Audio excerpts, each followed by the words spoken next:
اعوذ باللہ من الشیطان الرجیم بسم اللہ الرحمن الرحیم الحمد لأہلہ والصلاة والسلام علی اہلہا الحمد للہ الذی جعلنا من المتمسکین بالقرآن الکریم وبولایت امیر المومنین وائمۃ المعصومین علیہم السلام. اما بعد، اسلامی ثقافت میں کچھ ظرف ہیں جو محترم ہوتے ہیں، اور جب ہم ظرف کی بات کرتے ہیں تو یقیناً ان کی دو اقسام ہوا کرتی ہیں. ظرف یا تو ظرف مکانی ہوتا ہے یا ظرف زمانی. ظرف مکانی یعنی کوئی جگہ محترم ہوتی ہے، اور ظرف زمانی یعنی کوئی زمانہ محترم ہوتا ہے. اگرچہ مخلوق ہونے کے ناطے تمام مخلوقات برابر ہیں اس اعتبار سے کہ ان کا خالق پروردگار ہے، اور ہر مخلوق اپنے ہونے میں اپنے خالق کی محتاج ہے.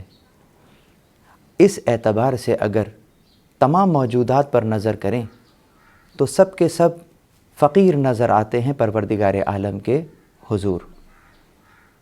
یعنی مخلوق ہونے کے ناطے تمام مخلوقات برابر ہوں گی، چاہے چرند ہوں، پرند ہوں، نباتات ہوں، جمادات ہوں یا ایون انسان ہوں. لیکن دیکھنا یہ ہے کہ اگر یہ تمام کے تمام مخلوقات اگرچہ مخلوق ہونے کے ناطے برابر ہیں تو کیا آپس میں بھی یہ مراتب کے اعتبار سے بھی برابر ہوں گے یا بعض کو بعض پر فضیلت ہوگی؟ تو ہم نے دیکھا کہ حیوانات کو نباتات پر فضیلت ہے، اس لیے کہ وہ صاحب ارادہ ہے، نقل و حرکت کرتا ہے. اور اسی اعتبار سے ہم نے دیکھا کہ ان تمام موجودات کے اندر انسان کو شرف عطا ہوا کہ وہ ان تمام مخلوقات سے برتر ہے. اب یہاں پر سوال یہی آ جاتا ہے کہ پھر تمام انسان برابر ہیں؟ تو جواب آئے گا نہیں. انسانوں میں پروردگار عالم نے کچھ انسانوں کو نبوت کے لیے چنا ہے. 1,24,000 انبیاء مبعوث ہوئے، تو یقیناً یہ اور امتی برابر تو نہیں ہو سکتے. اب سوال یہ پیدا ہوتا ہے کہ کیا یہ تمام انبیاء برابر ہیں؟ تو پھر قرآن کریم اس انداز سے جواب دیتا ہے تلک الرسول فضلنا بعضهم علی بعض. ہم نے ان رسولوں کو بھیجا ہے اور بعض کو بعض پر فضیلت دی ہے. تو گویا انبیاء اور رسول بھی آپس میں برابر نہیں، بعض کو بعض پر فضیلت دی. تو اب ان تمام کے تمام انبیاء اور رسول میں جو بافضیلت ہیں، مثلا رسول جو قرار پائے وہ یقیناً انبیاء سے افضل ہیں. تو پھر تمام رسول برابر ہوئے؟ تو جواب پھر وہی آئے گا کہ ان تمام میں ہم نے 5 اولو العزم پیغمبران قرار دیے، تو یہ ان سے بھی افضل ہوں گے. تو اب یہ 5 کے 5 برابر ہو جائیں گے؟ جواب نہیں. ان میں جو خاتم ہیں وہ ابو الانبیاء ہیں، وہ خیر البشر ہیں. تو اس اعتبار سے ہم نے دیکھا کہ پروردگار عالم نے ہر موجود اور ہر مخلوق کے اندر اپنا ایک کمال رکھا ہے، اور وہ مخلوق اپنے اس کمال پر ہمیں نظر آتی ہے. بالکل یہی انداز اس نے دیگر موجودات کے لیے بھی اپنایا ہے کہ اگرچہ جس گھر میں ہم رہ رہے ہیں وہ بھی ایک لکڑی، پتھر اور شیشے کا بنا ہوا گھر ہے، اور اسی کے برابر میں ایک اور مکان ہے کہ جس کو نسبت پروردگار عالم سے ہے، مسجد ہے. ظاہری اعتبار سے دونوں مکان ایک جیسے ہی نظر آئیں گے، لیکن وہ کیا شے ہے کہ جو اس گھر کو عام گھروں سے جدا کر دیتی ہے؟ تو جواب یہ ہے کہ چونکہ وہ گھر منسوب ہے پروردگار عالم سے، یہ نسبت اس کو وہ شرف دیتی ہے کہ اس کے حقوق جدا ہیں، اور ہر ایک کے گردن پر یہ حق ہے کہ اس مکان کی اہمیت کو سمجھتے ہوئے اس کی تقدیس کرے، اس کی اہمیت کو اجاگر کرے. اس اعتبار سے ہم نے دیکھا کہ یہ نسبت موجودات کو اس اعتبار سے جدا کر دیتی ہے۔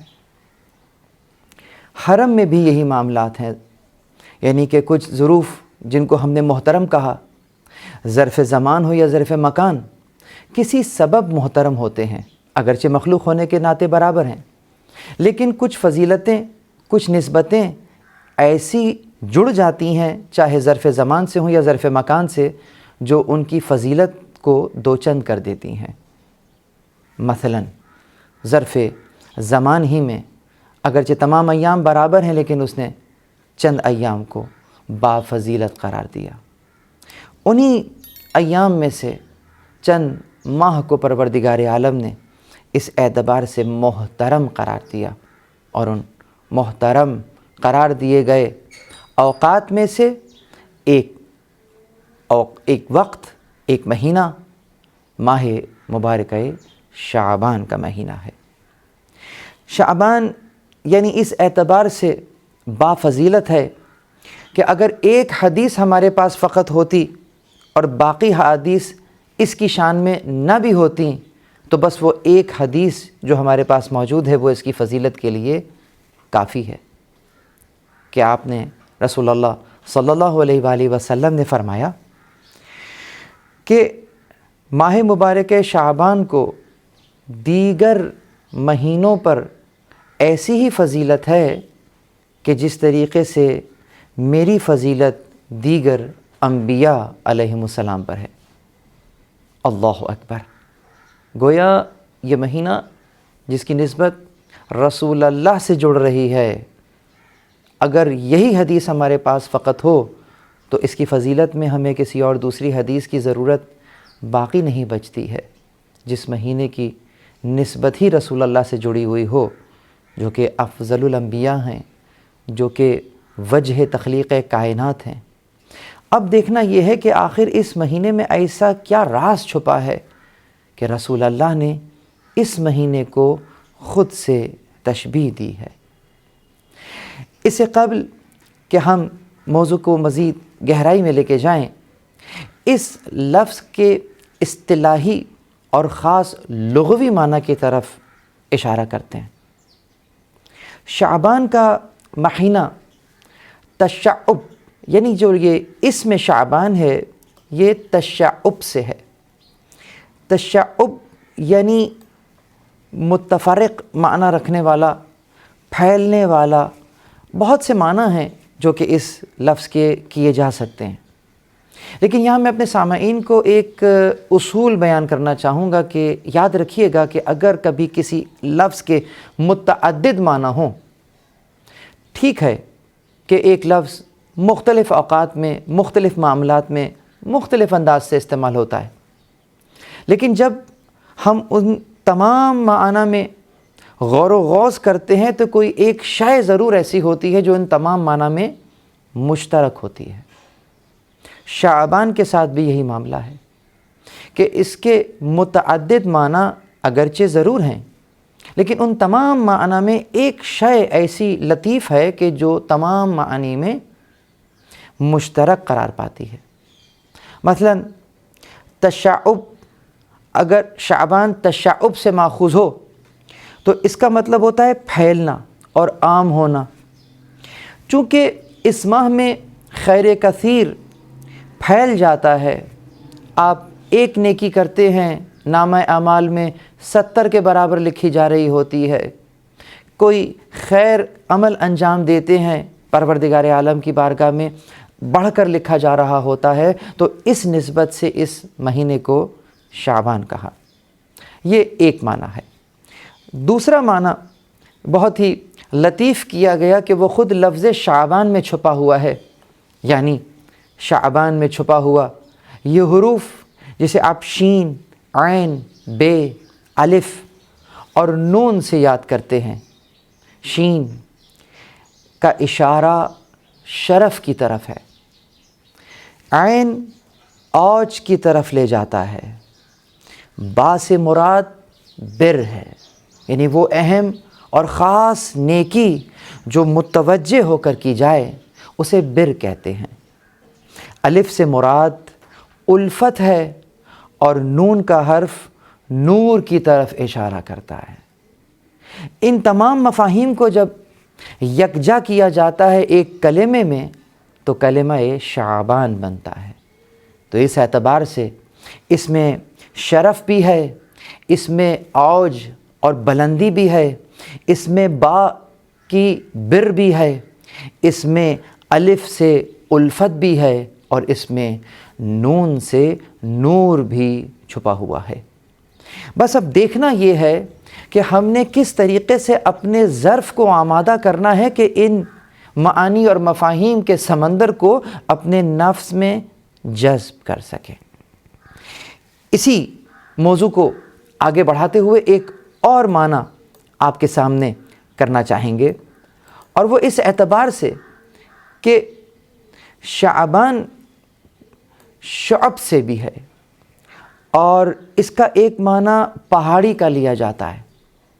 یعنی کہ وہ آپ نے دیکھا ہوگا کہ پہاڑی پر ایک راستہ بن جاتا ہے کہ جس کے اوپر چلتے چلتے انسان پہاڑی کی چوٹی پر پہنچ جاتا ہے، تو اس راستے کو یا اس پہاڑی کو جس میں یوں راہداری سی یا راستہ بنا ہو شعب کہتے ہیں۔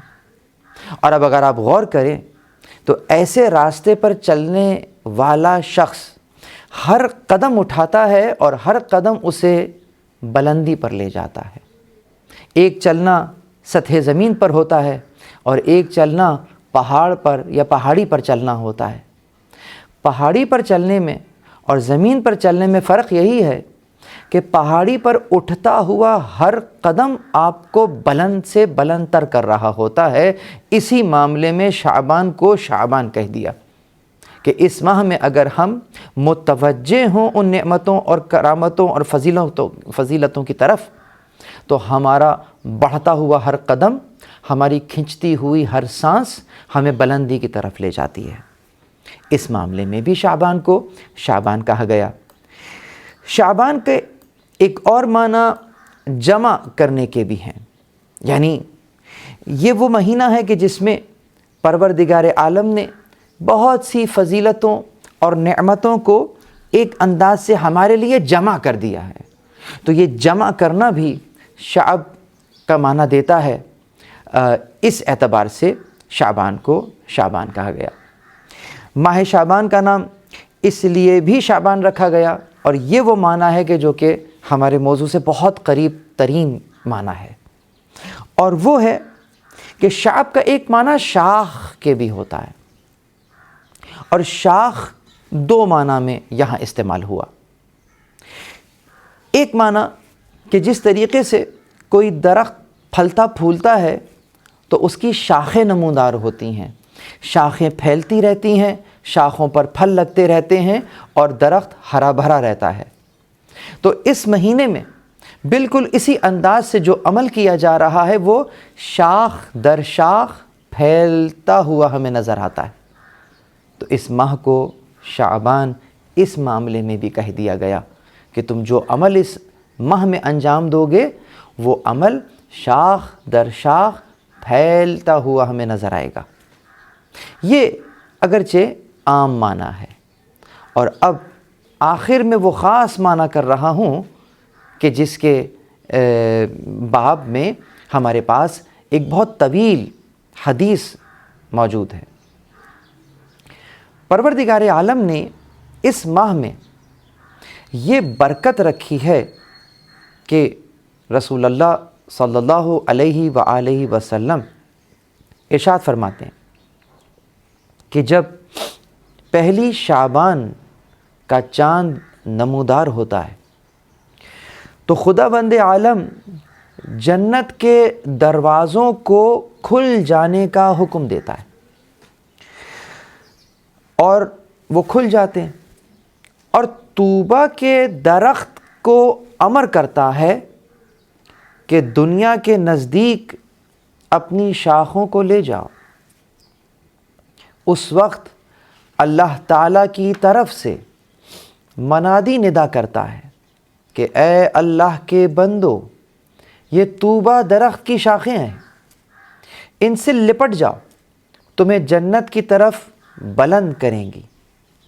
اور یہ دوسرے انداز سے ایک دوسری شاخ بھی ہے کہ جو کہ پروردگار عالم کے اذن سے پھیل چکی اور یہیں کہیں آس پاس موجود ہے۔ اب اللہ کے رسول نے اگر کہہ دیا ہے کہ وہ شاخیں اتنا پھیل گئی ہیں کہ تمہاری دہلیز تک آ گئی، تو بس سمجھیے دو انداز کی شاخیں ہیں جو ہماری دہلیز تک آ چکی ہیں۔ اختیار ہمارا ہے کہ ہم کس شاخ سے لپٹ جائیں۔ ایک شاخ تو وہی ہے جس کا بیان کیا گیا، جو کہ شجر طوبہ کی شاخ ہے۔ یہ وہ درخت ہے کہ جس کا اصل جنت میں ہے، اور شاخ بہتر جانتی ہے کہ جو اس شاخوں سے لپٹ چکا ہے اسے کہاں لے کر جانا ہے۔ جو دوسرا درخت ہے جس کی شاخ بھی ہمارے ارد گرد موجود ہے، وہ شجر زقوم ہے۔ یہ جہنم کا درخت ہے، اس کی شاخ بھی پھیل چکی ہے۔ اب دیکھنا یہ ہے کہ ہم ایسا کون سا عمل انجام دیتے ہیں کہ جس کے نتیجے میں ہمارے حصے میں طوبہ کی شاخ آتی ہے یا خدا نخواستہ زقوم کی شاخ آتی ہے۔ اگر کوئی ہمسائے سے بھلائی کرے، اگر کوئی اپنے عزیز اور اقربا کے حقوق کو ادا کرے، تو رسول اللہ فرماتے ہیں ایسا ہی ہے کہ وہ طوبہ کی شاخوں سے لپٹ گیا۔ جو اس مہینے میں صدقہ دے رہا ہے وہ بھی ایسا ہی ہے کہ وہ طوبہ کی شاخوں سے لٹک گیا۔ جو شخص اس مہینے میں کوئی بھی نیکی انجام دیتا ہے تو وہ طوبہ کی شاخوں سے لٹک جاتا ہے، اور اگر کوئی بھی شخص کسی بھی انداز کی کوئی برائی کرتا ہے تو وہ زقوم کی شاخ سے لٹک جاتا ہے۔ جتنی شاخوں سے یہ لپٹا ہوا ہوتا ہے اتنی ہی مضبوطی آتی رہتی ہے۔ اب دیکھنا یہ ہے کہ عمل خیر کی طرف ہم متوجہ ہیں یا خدا نخواستہ عمل بد کی طرف۔ یہ جو دو شاخیں یا دو قسم کی شاخیں ہمارے ارد گرد موجود ہیں، یہیں سے نکلا ہے شعب، یعنی شاخ در شاخ۔ یعنی اس ماہ کے اندر گویا یہ فیصلہ ہو رہا ہے کہ کون کس شاخ سے لپٹا ہوا ہے۔ وہ مومنین جو شجر طوبہ کی شاخوں سے لٹکے ہوئے ہیں اور لپٹے ہوئے ہیں، یقیناً ان کی عاقبت جنت ہے، اور وہ کہ جو خدا نخواستہ زقوم کی شاخ سے لپٹ گئے ہیں ان کی عاقبت جہنم ہے۔ تو اس مہینے میں اس اعتبار سے تمام فضیلتیں سمٹ کر ہماری دہلیز پر آ چکی ہیں۔ بس فیصلہ اتنا ہمیں کرنا ہے کہ ہم نے کس شاخ سے لپٹنا ہے۔ یہ کچھ رموز ہیں جو کہ اس ماہ کے اندر چھپے ہوئے ہیں۔ پروردگار عالم سے دعا ہے کہ ہمیں اس ماہ مبارک شعبان کی ان فضیلتوں کو سمیٹنے کی توفیق عنایت فرمائے، اور وہ فصل کہ جس کی آبیاری ہم نے اس ماہ میں کرنی ہے، پروردگار ہمیں یہ توفیق دے کہ ہم اس کی بہترین طریقے سے آبیاری کریں، تاکہ آئندہ آنے والے ماہ میں ہم اس کھیتی کی فصل کو استعمال کر سکیں۔ وآخر دعوانا ان الحمد للہ رب العالمین، والسلام علیکم ورحمۃ اللہ وبرکاتہ۔